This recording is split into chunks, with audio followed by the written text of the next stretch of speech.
ಹಾಡಿದೊಡೆ N ಒಡೆಯನ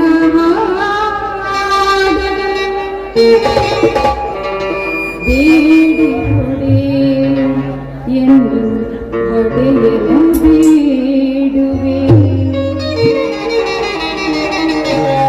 ಹಾಡಿದೊಡೆ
ನೀನು ನಮ್ಮ ವಿಷಯದಲ್ಲಿ ಯಾಕಮ್ಮ ನಿರ್ದಿಷ್ಟಳಾಗಿರುವಿ ಅಮ್ಮ? ಅಮ್ಮ ತಾಯಿ, ನನ್ನ ಅಣ್ಣ ಹಗಲಿರುಳು ಹೊಟ್ಟೆ ಪಾಡಿಗಾಗಿ ದುಡಿಯೋದಕ್ಕೆ ಹೋಗೋದಕ್ಕೆ ನೋಡಿ ನನಗೆ ನೋಡಲಾಗುವುದಿಲ್ಲ ನಮ್ಮ, ಸಹಿಸ್ಕೊಳಕ್ ಆಗುವುದಿಲ್ಲ.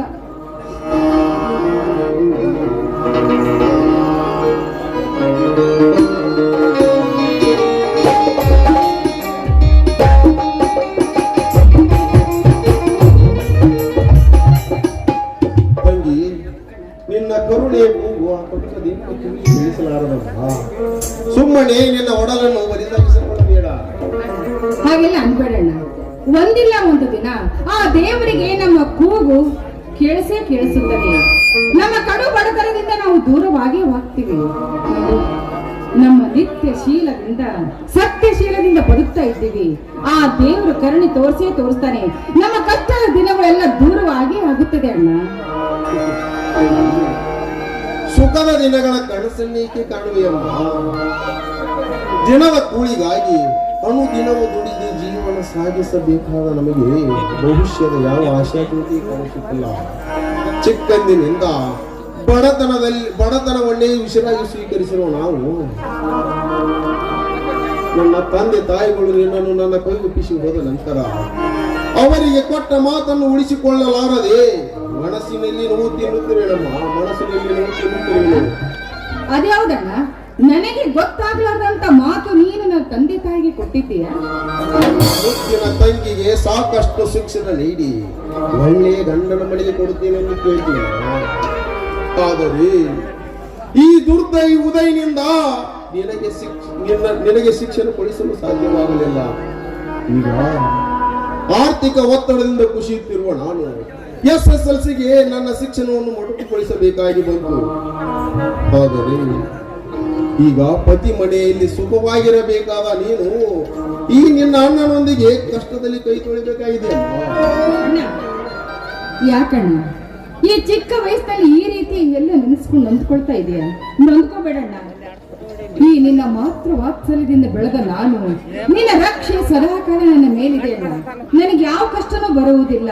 ನೋಡು, ಆ ದೇವರು ನಮ್ಮ ಕಷ್ಟಗಳನ್ನೆಲ್ಲ ಕೊಟ್ಟು ಪರೀಕ್ಷಿಸ್ತಾನಂತೆ. ಆ ಪರೀಕ್ಷೆಯಲ್ಲಿ ನಾವು ಜಯಶಾಲರಾದರೆ ಆ ದೇವರ ಆಶೀರ್ವಾದ ಬಂದೇ ಬರುತ್ತೆ ನಮಗೆ. ಅನ್ಯಾಯ ಅತ್ಯಾಚಾರಕ್ಕೆ ಗೂಢನಾಗಿ ಕುರುಡನಾಗಿ ಕುಳಿತಿರುವ ನಮ್ಮ ಕಲ್ಲು ಮೂರ್ತಿಯಾಗಿ ವರ್ಣರಂಜಿತ ಪೀಠದಲ್ಲಿ ಹೀಗಿರುವಾಗ ಈ ಸಮಾಜದ ಅನ್ಯಾಯ ಅತ್ಯಾಚಾರಕ್ಕೆ ಗೌಡನಾಗಿ ಪೂರ್ಣನಾಗಿ ಕುಳಿತಿರುವ ನಮ್ಮ ಕಲ್ಲು ಮೂರ್ತಿಯಾಗಿ ವರ್ಣರಂಜಿತ ಪೀಠದಲ್ಲಿ ನಮ್ಮಂತಹ ಬಡವರ ಕೂಗು ಆತನ ಕರ್ಣಪಟಲವನ್ನು ಮುಟ್ಟುತ್ತಿಲ್ಲ ತಂಗಿ, ಮುಟ್ಟುತ್ತಿಲ್ಲ. ಅಣ್ಣ, ಜಗತ್ತಿನಲ್ಲಿ ಎಲ್ಲರೂ ಒಳ್ಳೆಯವರೇ. ಹಾಗಂತ ಎಲ್ಲರೂ ಕೆಟ್ಟವರಾಗಿದ್ದರೆ ಈ ಪ್ರಪಂಚ ಈ ರೀತಿ ಸಾಗುತ್ತಿರ್ಲಿಲ್ಲವಣ್ಣ. ನೀನೇ ನೊಂದ್ಕೋಬೇಡಣ್ಣ, ನೊಂದ್ಕೋಬೇಡ. ತಂಗಿ, ಈ ಸಮಾಜದಲ್ಲಿ ನನ್ನ 25 ವರ್ಷಗಳು ಗತಿಸಿವೆ ತಮ್ಮ. ಯಾರಾದರೂ ನಮ್ಮ ಬಗ್ಗೆ ಮರೆತು ಬಿಟ್ಟಿರುವರೇ? ನಮ್ಮ ಬಡತನದ ಬಗ್ಗೆ ವಿಚಾರಿಸಿರುವರೇ? ಬೆಳೆದು ನಿಂತ ನನ್ನ ಮುದ್ದಿನ ತಂಗಿಯನ್ನು ವರದಕ್ಷಿಣೆ ಇಲ್ಲದೆ ಲಗ್ನ ಮಾಡಿಕೊಳ್ಳುತ್ತೇನೆ ಎಂದು ಮುಂದೆ ಬಂದಿರುವರಿದ್ದಾರೆ. ಶ್ರೀಮಂತರ ಕಪಿಮುಷ್ಟಿಯಲ್ಲಿ ಸಿಕ್ಕು ಅದಷ್ಟು ಹತಭಾಗಿಣಿಯರು ಆತ್ಮಹತ್ಯೆ ಮಾಡಿಕೊಂಡಿದ್ದಾರೆ ಗೊತ್ತಾ ತಂಗಿ? ವರದಕ್ಷಿಣೆ ಕೊಟ್ಟಿದ್ದು ಸಾಕಾಗಲಿಲ್ಲವೆಂದು ಅದಷ್ಟು ಹತಭಾಗಿನಿಯರು ಆತ್ಮಹತ್ಯೆ ಮಾಡಿಕೊಂಡಿದ್ದಾರೆ ಗೊತ್ತೇ? ಈ ಸಮಾಜ ಒಂದು ವರ್ಗದ ರಕ್ಕಸರ ಕೈಗೊಂಬೆಯಾಗಿದೆ ತಂಗಿ. ಇಲ್ಲಿ ನಮ್ಮಂತಹ ಬಡವರ ಗೋಳು ಕೇಳುವರೇ ಇಲ್ಲದಂತಾಗಿದೆ. ಚಿಂತಿಸಬೇಡಣ್ಣ. ಅಣ್ಣ, ಮಾತಿನ ಗದ್ದಲದಲ್ಲಿ ನಿನಗೆ ಪ್ರಸಾದ ಕೊಡುವುದನ್ನೇ ಮರೆತು ಬಿಟ್ಟೆ. ನೋಡಣ್ಣ, ನೀನು ಆದಷ್ಟು ಬೇಗ ಒಳಗಡೆ ಹೋಗಿ ಪ್ರಸಾದ ತೆಗೆದುಕೊಂಡು ನೀನೀಗ ಕೆಲ್ಸಕ್ಕೆ ಹೋಗ್ಬಾಣ. ನಿನ್ನನ್ನ ನಾಸ್ತಿಕನಂತೆ ನಿನ್ನನ್ನು ನಿರಾಸೆಗೊಳಿಸಲಾರಮ್ಮ. ನಿನ್ನ ಸ್ವಲ್ಪ ವಿಷಯ ನಾನು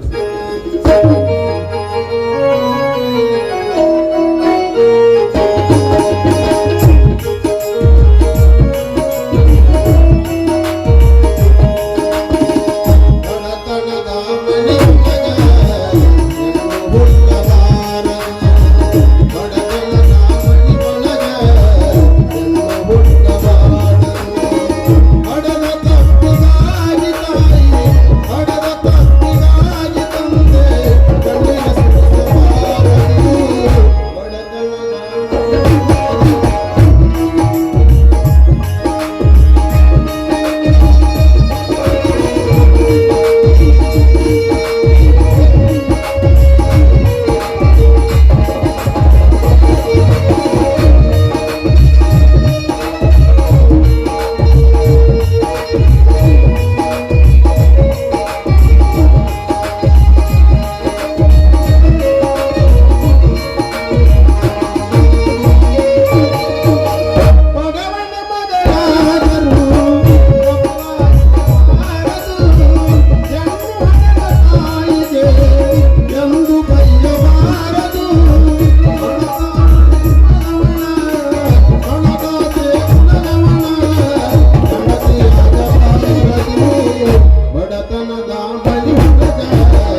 ಕಷ್ಟ ಅಂತ ಎಲ್ಲರೂ ಅನ್ಕೊಳ್ತಾರ, ಅದು ತಪ್ಪಣ್ಣ.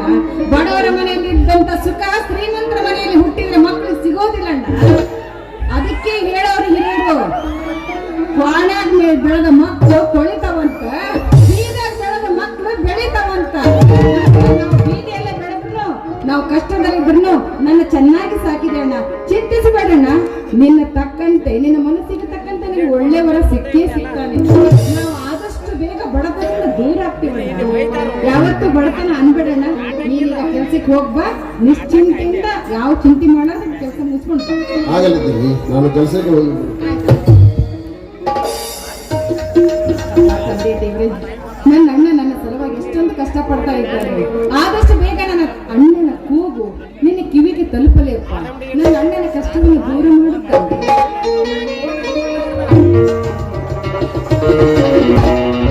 ಭಕ್ತರೇ, ನಿನ್ನ ಪ್ರಾರ್ಥನೆಗೆ ಹೋಗೊಟ್ಟು ಬಂದಿರುವೆ. ಕಣ್ತೆರಲು ಬೇಕಾದವರನ್ನು ಕೇಳು. ನೀವ ಬಡವನ ಮನೆಗೆ ಬಂದಿದ್ದೀರಾ, ನಿಮಗೆ ಕುಂದಿರ್ಲಿಕ್ಕೆ ಒಂದು ಹಾಸನನೂ ಇಲ್ಲ. ಏನಾದ್ರೂ ಕೆಲಸವಿತ್ತೆ? ವಿಶೇಷ ಕೆಲಸವೇನೂ ಇಲ್ಲ ಸುಮಾ. ಸುಮಾ, ಉದಯ್ ಮನೆಯಲ್ಲಿಲ್ಲವೇ? ಈಗ ತಾನೇ ಕೆಲ್ಸಕ್ಕೆ ಹೋದ. ಅಣ್ಣ ಬಂದ ಕೂಡ್ಲೇನೆ ನೀವು ಬಂದು ಹೋದ ವಿಷಯ ತಿಳಿಸ್ತೇನೆ. ಉದಯನಿಲ್ಲದ್ರು ತೊಂದರೆ ಏನಿಲ್ಲ. ನನ್ನ ಕೆಲಸ ನಿನ್ನ ಹತ್ರ ಆಯ್ತು. ಏನು ನನ್ನ ಹತ್ರ ನಿಮ್ ಕೆಲಸವೇನಿದೆ? ಸುಮಾ, ಹಾಗಾದ್ರೆ ಹೊರಡ್ತೇನೆ. ಮನೆಗೆ ಬಂದ ಪುರುಷನ ಕೈ ಹಿಡಿಯುವುದು ಶೀಲವತಿ ಹುಡುಗಿಯರಿಗೆ ಶೋಭೆ ತರುವುದು. ನನ್ನ ತಪ್ಪನ್ನು ಮನ್ನಿಸಿ. ಗೆಳತಿ, ಸಾಕು ಮಾಡು ಈ ನಿನ್ನ ತುಂಟಾಟ. ಜ್ಯೋತಿ ನೀನಾಗ.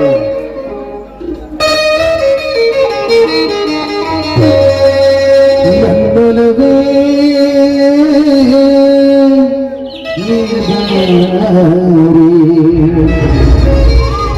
ನನ್ನ ಚಲವೇ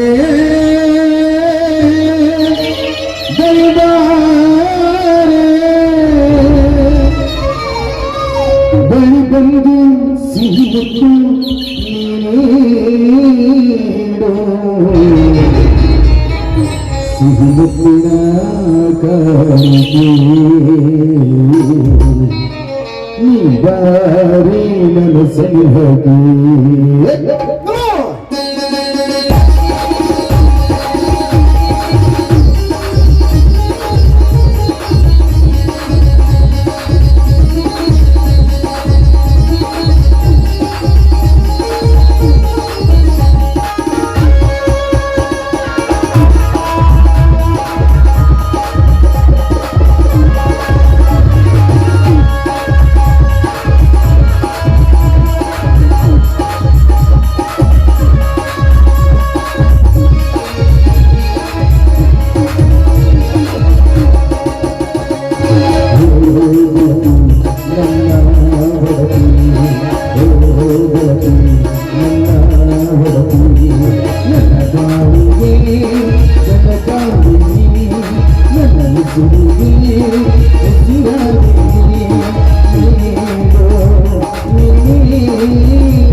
ಸಿಹಿ ಮುತ್ತಿನ ಕಾಣಿಕೆ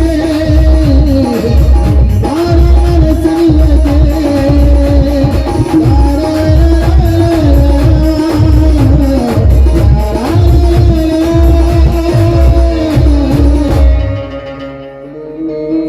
ಸುಮಾ, ಈ ವಿಷಯ ನಿಮ್ಮ ಅಣ್ಣನಿಗೆ ತಿಳಿಸಲು ಹೇಳಿದ್ದೀಯಾ? ಅಯ್ಯೋ, ನಾನು ಮೊದಲೇ ಹೇಳೋದಕ್ಕೆ ತುಂಬಾ ನಾಚಿಕೆ ಆಗುತ್ತೆ. ಹೇಗಾದ್ರೂ ಸಂಚು ಮಾಡಿ ನೀವೇ ಹೇಳಿದ್ರೆ ಆದ್ಮೇಲೆ ನಿಮ್ಮ ಹೃದಯ ದೇಗುಲದಲ್ಲಿ ನನಗೆ ಸ್ಥಾನ ಕಲ್ಪಿಸಿದ್ರೆ ಅಷ್ಟೇ ಸಾಕು. ನಿನ್ನೆ ನಮ್ಮ ಮನೆಯಲ್ಲಿ ನಮ್ಮ ಲಗ್ನದ ವಿಚಾರ ಬಂದಾಗ ತಂದೆಯವರಿಗೆ ನನ್ನ ಅಭಿಪ್ರಾಯ ತಿಳಿಸಿವೆ. ಆದರೆ ನನ್ನ ಮೇಲೆ ಸಿಟ್ಟಾಗಿದ್ದಾರೆ. ಇನ್ನು ನನ್ನ ತಮ್ಮ ಐಶ್ವರ್ಯರ ಬಂದ ನಂತರ ಅವನನ್ನೇ ರಾಯಭರನಾಗಿ ಮಾಡುತ್ತೇನೆ. ಸುಮಾ, ನೀನೇನು ಚಿಂತಿಸಿದಿರೋ? ಲಗ್ನವಾಗುವುದಾದರೆ ನಿನ್ನೊಂದಿಗೆ ಮಾತ್ರ ಸಾಧ್ಯ. ಉಳಿದ ಹುಡುಗಿಯರೆಲ್ಲ ನನ್ನ ತಂಗಿಯ ಸಮಾನ. ಆದಷ್ಟು ಬೇಗ ನಿನ್ನ ಕೊರಳಿಗೆ ಮಾಂಗಲ್ಯ ಕಟ್ಟಿ ನನ್ನ ಮಡಲಿನಿಯಾಗಿ ಮಾಡಿಕೊಳ್ತೇನೆ.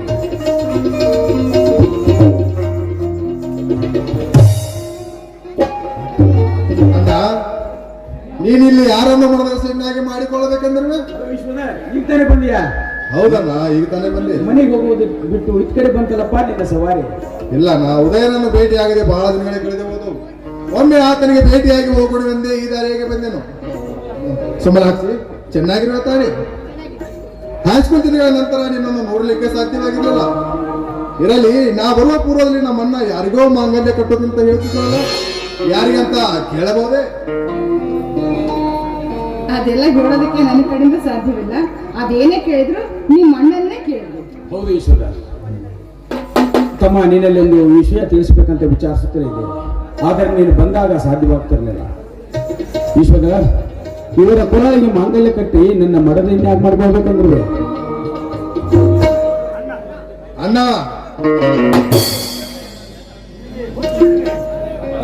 ಅಣ್ಣ, ನಿನಗೇನು ಹುಚ್ಚಿರದೆ ತಾನೆ?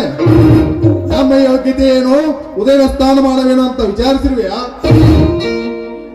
ಈ ಊರಿಗೆ ಶ್ರೀಮಂತರಾಗಿ ಗಣ್ಯ ವ್ಯಕ್ತಿಗಳ ನಾವು ಉದಯನಂತ ನಿರ್ಗತಿಗಳ ತಂಗಿಯನ್ನು ಮನೆ ತುಂಬಿಸಿಕೊಂಡರೆ ಈ ಸಮಾಜದಲ್ಲಿ ತಲೆ ಎತ್ತಿ ತಗೊಳ್ಳಲು ಸಾಧ್ಯವೇ? ಈ ಸಮಾಜದಿಂದ ನನಗೇನಾಗಬೇಕಾಗಲ್ಲ ಈಶ್ವರ. ನನ್ನ ಬಾಳಿನ ಸಂಗಾತಿಯನ್ನು ಆಯ್ಕೆ ಮಾಡುವ ಹಕ್ಕು ಈ ಸಮಾಜಕ್ಕಿಲ್ಲ. ಜೀವನದುದ್ದಕ್ಕೂ ಬಾಳುವವರು ನಾವು.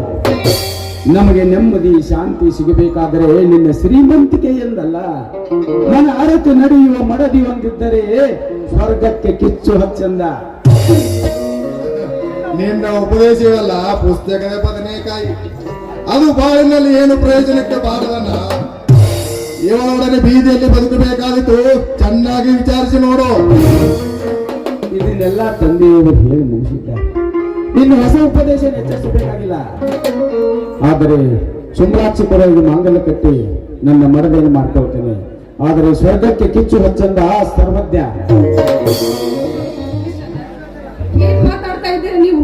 ನಿಮ್ಮ ಮಾತು ಕೇಳ್ತಾ ಇದ್ರೆ ನನ್ನ ಭವಿಷ್ಯವನ್ನೇ ಹಾಡಿಗೆ ಹೋಗುತ್ತದೆ ಅಂತ ಅನಿಸ್ತಾ ಇದೆ. ಪ್ರೀತಿ ಪ್ರೇಮಕ್ಕೆ ಇಷ್ಟೇನಾ ನೀವು ಬೆಲೆ ಕೊಡೋದು?